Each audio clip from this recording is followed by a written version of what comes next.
Ibumu. Mata Lintang bersinar. Ibu kandungmu. Jordi mengangguk. Apa kamu sudah kuat untuk pergi keluar? Tentu saja. Aku bahkan sudah merasa bosan di rumah terus.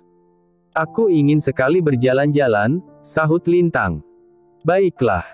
Siapkan mentalmu saat harus bertemu dengan seorang ibu mertua. Bukankah banyak yang bilang jika ibu mertua itu selalu jahat? Jordi terkekeh.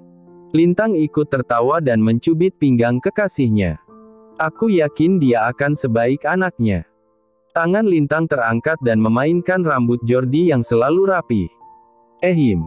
Wahyu berdeham. Jordi langsung melepaskan lengannya yang melingkari pinggang Lintang dan langsung menoleh ke sumber suara. Selamat malam, Om, ucap Jordi sopan. Wahyu hanya menjawab dengan gumaman.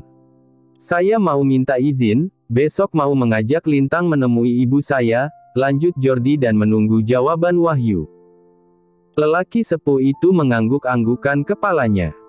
Mungkin kalian memang sebaiknya segera menikah, ucap Wahyu yang seketika membuat hati Jordi dan Lintang berbunga-bunga. Papa tidak mau kalian kelewat batas, lanjut Wahyu dengan wajah yang masih serius, tak seramah saat dulu dia mengenal Jordi. Lintang memekik gembira dan hampir melompat jika saja Jordi tak menahannya. Kamu jangan dulu banyak gerak, takutnya kakimu ada masalah lagi, ucap Jordi mengingatkan. Ah, iya. Aku hampir lupa saking senangnya, jawab Lintang yang kemudian menghambur ke pelukan sang kakek. Terima kasih, Papa. Wahyu hanya bisa menahan senyum saat ciuman Lintang menghujani pipinya. Hana yang berada di ruangan sebelah hanya bisa menyungging senyum. Mungkin memang itu sudah menjadi takdir putrinya untuk bersama dengan orang yang telah merenggut kegadisannya. Lintang kemudian memasang wajah sedih dan berbalik menghadap Jordi. Aku tidak mungkin mengunjungi ibumu dalam kondisi seperti ini, ucap Lintang mengelus kepalanya yang masih pelontos, akibat digunduli saat akan mengobati luka-lukanya di bagian kepala. Jordi tersenyum sekilas. Pagi-pagi Lintang sudah siap. Meski kemarin tubuhnya belum fit 100%, tapi saat membayangkan akan bertemu dengan sang calon ibu mertua, semangatnya bangkit. Dia merasakan tubuhnya jauh lebih baik. Suara deru mesin dari mobil Jordi semakin membuatnya bahagia. Dia gegas keluar dari kamarnya. Hati-hati, Lin, ujar Hana yang sedang menata bunga ke sebuah vas. Mendengar itu Lintang merasa terharu. Dia lalu mendekat untuk memeluk sang ibu dengan erat. Makasih, Kak. Ma, ucapnya lirih. Hana seakan teriris hatinya saat mendengar panggilan itu. Berpuluh tahun sang putri tidak tahu dan hanya memanggilnya dengan sebutan kakak. Lalu sekarang, panggilan itu terasa bagai sebuah oase di padang pasir. Berbahagialah, nak. Mama tidak akan pernah menghalangi lagi kebahagiaanmu, balas Hana dengan mata berkaca-kaca. Jordi yang hendak mengucap salam di ambang pintu yang terbuka, kembali mengatupkan bibirnya. Dia ikut merasa terharu dengan keakraban ibu dan anak itu. Aku pergi dulu. Assalamualaikum, ucap Lintang setelah mencium punggung tangan Hana. Matanya langsung melebar dengan senyuman yang terkembang saat melihat Jordi ada di sana. Kamu udah masuk. Kok, nggak ngucap salam? Tanya Lintang dan langkahnya mendekati Jordi. Lelaki itu hanya menjawab dengan senyuman seraya mengulurkan tangannya. Aku tidak mau ganggu kamu sama Kak Hana. Mama. Dia adalah mamaku, potong Lintang. Jordi mengangguk cepat. Kami pergi dulu, Kak. Ma, Jordi berucap ragu. Hana mengulas senyum. Hati-hati, sahutnya dengan wajah yang selalu datar. Miserati hitam itu meluncur di jalanan mulus. Lintang memejamkan matanya saat mendekati daerah di mana dia kecelakaan. Jordi menyadari itu. Dia segera memelankan laju kendaraannya. Tidak usah takut, aku akan hati-hati, ujar Jordi dan membuat Lintang membuka matanya kembali. Saat itu aku akan berpapasan dengan sebuah mobil di sebelah sana. Lalu, tiba-tiba ada motor yang menyalip dari belakang mobil itu dan membuatku membanting setir ke kiri supaya nggak tabrakan. Hasilnya malah aku yang menjadi korban. Lintang mengingat kembali kejadian itu. Pengendara motor memang suka begitu. Lain kali, kamu harus lebih hati-hati, ucap Jordi dan meremas jemari Lintang. Wanita itu hanya mengangguk pelan. Nah, itu dia panti tempat aku dibesarkan dulu. Kamu mau mampir? Tanya Jordi. Ibumu ada di sana. Lintang balik bertanya. Ibu kandungku maksudnya. Tanya Jordi. Lintang mengangguk. Nggak ada. Di panti ada ibu angkat yang merawatku. Apa kamu mau ketemu? Tawar Jordi. Bagaimana kalau lain kali saja? Aku tidak nyaman dengan penampilanku yang seperti ini, jawab Lintang ragu. Jordi mengerti jika kekasihnya itu kurang percaya diri dengan penampilannya sekarang. Kepalanya yang masih pelontos hanya ditutupi dengan topi. Luka-luka di wajahnya pun masih menyisakan sedikit luka yang sudah mengering. Maaf ya, aku terlalu bersemangat mengajakmu ke sini, timpal Jordi. Lintang menggelengkan kepalanya. Aku juga yang mau. Kalau ketemu ibumu, aku tidak terlalu masalah. Yang jadi malas, kalau ke panti asuhan, nanti aku malah menjadi tontonan anak-anak panti, keke Lintang. Kini Jordi semakin mengerti kenapa sang kekasih tidak mau ke panti asuhan. Baiklah, kita ke sini saat kamu sudah kembali sempurna. Lelaki itu mengedipkan sebelah matanya. Tak terasa perjalanan mereka akhirnya sampai di jalan masuk ke rumah Arini. Lintang menautkan alisnya dan menatap Jordi heran. Kenapa? Kamu mengira ibuku seorang konglomerat? Kekehnya dengan nada bercanda. Kamu tahu. Aku bahkan sempat berpikir jika kamu ini bukan keturunan Indonesia asli, ucap Lintang jujur. Jordi tersenyum miring. Iya, itu memang benar. Ayahku keturunan Jepang Inggris. Mungkin karena itu wajahku setampan ini. Rasa sedihnya dia sembunyikan dengan candaan. Terus, sekarang ayahmu ada di mana? Tanya Lintang penasaran. Nanti aku ceritakan. Kita sudah sampai, ucap Jordi dan memarkir mobilnya di area lapangan berumput. Lintang turun setelah Jordi membukakan pintu untuknya. Seorang wanita kurus di sana menatap kehadiran mereka. Lintang melirik pada Jordi untuk menanyakan siapa wanita itu. Namun, Jordi hanya mengajaknya mendekat. Jojo, kemarin ibu sempat khawatir karena kamu tidak kembali. Ibu khawatir dengan lukamu, tapi ibu pikir, kamu pasti akan mendapatkan perawatan terbaik di sana, cerocos Arini yang bahagia bisa melihat anaknya lagi.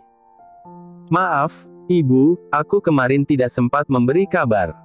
Kenalkan, ini Lintang. Lintang, ini ibuku, ucap Jordi pada kedua wanita yang teramat berarti dalam hidupnya. Arini dan Lintang saling terpaku sesaat sebelum akhirnya wanita muda itu yang gegas meraih tangan sang calon ibu mertua. Arini mengelus pundak Lintang dengan penuh sayang. Dia melirik pada Jordi sebagai isyarat pertanyaan. Dia calon istriku, Jordi seakan paham apa yang ibunya tanyakan. Oh, kamu cantik sekali, ucap Arini meski dirinya agak aneh dengan penampilan Lintang yang wajahnya masih terdapat bekas luka. Lebih sebulan yang lalu, dia mau ke sini mencariku. Tapi, malah kecelakaan, ucap Jordi lagi yang mengerti pertanyaan dalam benak ibunya. Kamu memang nakal, Jo. Suka nggak ngasih kabar, Arini mendelik pura-pura marah. Lintang mengacungkan ibu jarinya. Benar sekali, Bu. Jordi suka menghilang dan nggak ngasih kabar, bikin orang khawatir saja, sahut Lintang. Beruntung sekali kamu, Jo. Calon istrimu pasti sayang sekali sampai jauh-jauh mau nyari ke sini, ucap Arini. Tentu saja, dia takut kehilangan pria tampan sepertiku, canda Jordi melirik genit pada sang kekasih. Lintang langsung meninju pelan lengan Jordi karena malu. Wajahnya merona merah. Kalian pasti belum makan. Ibu ambil ikan dulu ya.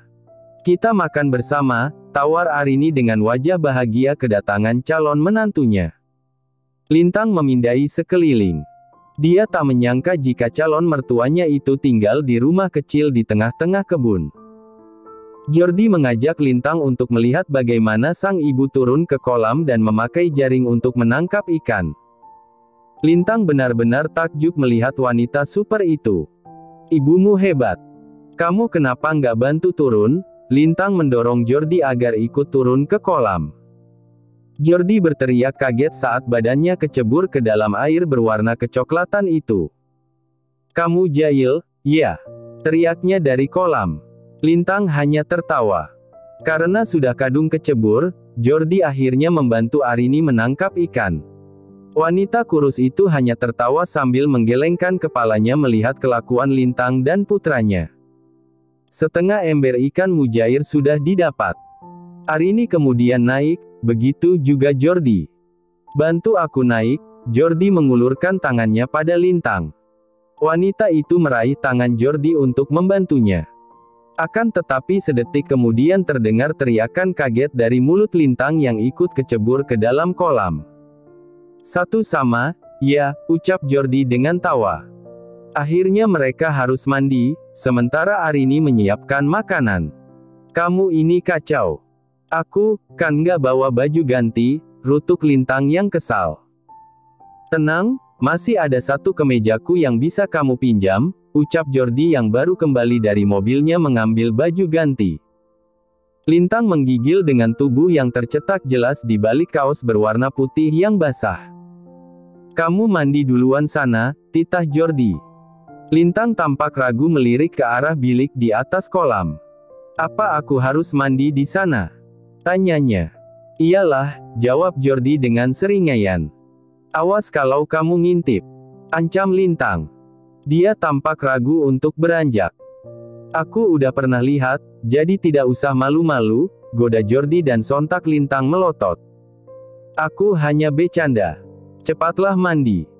Ada kamar mandi di dalam," ucap Jordi dan memberikan sebuah kemeja pada kekasihnya. "Kamu, ya?" desis Lintang geram karena sudah dikerjai. Tadi dia ragu jika harus mandi di atas kolam disaksikan ikan-ikan yang berenang. Terlebih ada Jordi juga di sana. Sambil menunggu, Jordi duduk tak jauh dari ibunya yang sedang menggoreng ikan. "Kamu pasti sangat mencintainya," ucap Arini melirik pada putranya. "Meski dia sedang dalam penampilan buruk sekalipun kamu seperti tidak melihat kekurangannya." Jordi tersenyum tipis. "Aku mencintai kelebihan dan kekurangannya, Bu. Nikahilah dia secepatnya jika kamu memang sudah yakin," ucap Arini. "Itulah kenapa aku mengajaknya ke sini. Aku ingin mengenalkannya pada ibu sebelum kami menikah. Ibu harus tahu siapa nanti yang akan menjadi pendampingku," jawab Jordi. Arini tersenyum dan mengangguk. Dia merasa terharu karena sang putra menghargai pendapatnya. Ikan goreng sudah siap, juga dengan nasi dan sambal yang selalu ada. "Ibu mau ambil lalapan dulu di kebun. Kamu mandi saja dulu," ucap Arini yang bangkit dan melangkah keluar lewat pintu belakang. Jordi berdiri menunggu Lintang keluar dari kamar mandi. Tak lama yang ditunggunya keluar dengan hanya memakai kemeja putih milik Jordi. Tubuhnya berbayang di balik kemeja putih itu. Jordi menelan salivanya saat melihat pemandangan indah itu. Lintang tampak kikuk saat Jordi tanpa sadar begitu terpesona. Dia tak memakai pakaian dalam, karena semuanya basah. Lintang pun merasa aneh saat melihat Jordi hanya mengenakan celana boxernya. Tubuh atletisnya terlihat sangat jelas. "Apa?" tanya Lintang salah tingkah saat Jordi semakin mendekat. "Kamu cantik," ucapnya lirih dan semakin mendekat. Tangannya meraih pinggang ramping itu hingga mereka hanya berbatas selapis kemeja yang dikenakan oleh Lintang. Desir aneh itu menjalar di tubuh keduanya. Jordi mendekatkan wajahnya. Dengus napasnya terasa menyapu wajah Lintang yang masih diam terpaku. Ini adalah kali pertama mereka sedekat ini setelah beberapa bulan terpisah. Kriet. Suara derit pintu yang dibuka mengagetkan keduanya. "Maaf," Arini yang hendak masuk buru-buru membalikkan tubuhnya. Dia malu karena masuk di saat yang tidak tepat. Ibu, panggil Lintang dan mendelik pada Jordi. Kamu, sih. Hari itu, Lintang banyak belajar bagaimana hidup dalam kesederhanaan. Makan sederhana, tinggal di rumah sederhana dan berhadapan dengan calon ibu mertua yang sederhana pula. Jauh berbeda dengan Hesti, mantan ibu mertuanya dulu yang hidup bak sosialita. Sementara bajunya dijemur, Lintang pun mau tak mau meminjam baju Arini yang jauh dari kata bagus. Namun, itu lebih baik daripada membuat Jordi tak bisa berkonsentrasi.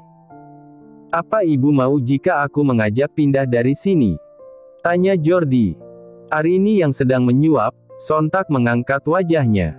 Ibu lebih baik di sini saja. Kalau kalian ada waktu, mampirlah ke sini. Ibu pasti akan senang, jawab Arini. Bulan depan, aku akan melamar Lintang dan ibu harus ikut, pinta Jordi. Wajah Arini berbinar mendengar kabar bahagia itu. Lintang pun sama agetnya. Dia tak menyangka jika Jordi akan melamarnya secepat itu. Apa tidak terlalu cepat? Tanya Lintang saat mereka pulang di sore hari. Cepat apanya? Bukankah kita juga sudah memesan baju pengantin dan cincin? Jordi tak mau kalah. Keadaanku masih seperti ini. Aku bahkan belum punya rambut. Kau punya aku, potong Jordi dan meremas jemari Lintang. Wanita itu menoleh dengan perasaan penuh haru. Kamu tahu, saat kamu kecelakaan kemarin, aku merasa begitu tidak berguna karena tidak bisa melakukan apa-apa. Untung papa melakukan yang terbaik untuk kesembuhanmu, jelas Jordi. Lintang kembali memasang muka cemberut saat mendengar tentang Danu. Aku ngerti kamu benci sama papa. Tapi, aku berterima kasih karena dia telah membuatmu ada. Jika tidak, aku tidak akan menemukanmu, ucap Jordi. Mendengar itu Lintang terenyuh hatinya. Mungkin takdir Tuhan yang dianggapnya buruk, justru akan menjadi skenario terbaik dalam hidupnya. Acara lamaran itu terlaksana dengan lancar dan hikmat. Wahyu tampak bersikap ramah pada Danu meski hatinya belum memaafkan secara utuh. Begitu juga dengan Hana. Dia mulai menerima kenyataan jika Danu adalah ayah biologis dari putrinya. Aneka seserahan yang tak sedikit jumlahnya dengan harga yang mahal mereka bawa. Tas seharga mobil, parfum dengan harga belasan juta, sepatu bersol merah, satu set perhiasan berlian, kain brokat, kain tenun, kue-kue, buah dan lain sebagainya. Hesti melotot saat melihat seserahan itu. Begitu juga dengan Rani. Ma, Mbak Lintang keren, ya. Dia bisa dapetin pengganti Mas Raffi yang jauh lebih ganteng dan kaya. Baru lamaran aja udah gini, gimana nanti kalau nikah, bisik Rani pada sang ibu.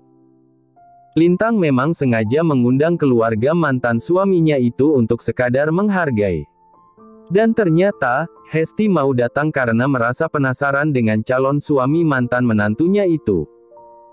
Dia berharap Lintang mendapatkan lelaki yang tidak lebih baik dari anaknya. Namun, kenyataannya justru Lintang mendapatkan seseorang yang jauh lebih baik. Paling juga pakai pelet, jawab Hesti dengan delikan kesal. Lintang keluar dari kamarnya untuk menyambut sang calon suami. Kebaya brokat dengan model Sabrina tampak anggun dipakainya. Kepalanya memakai wig yang disanggul. Make up natural, tapi membuatnya tampil sangat cantik. Hesti langsung menyambungkan video call dengan Raffi dan menunjukkan segala yang ada di sana. Mantan istrimu ini sombong.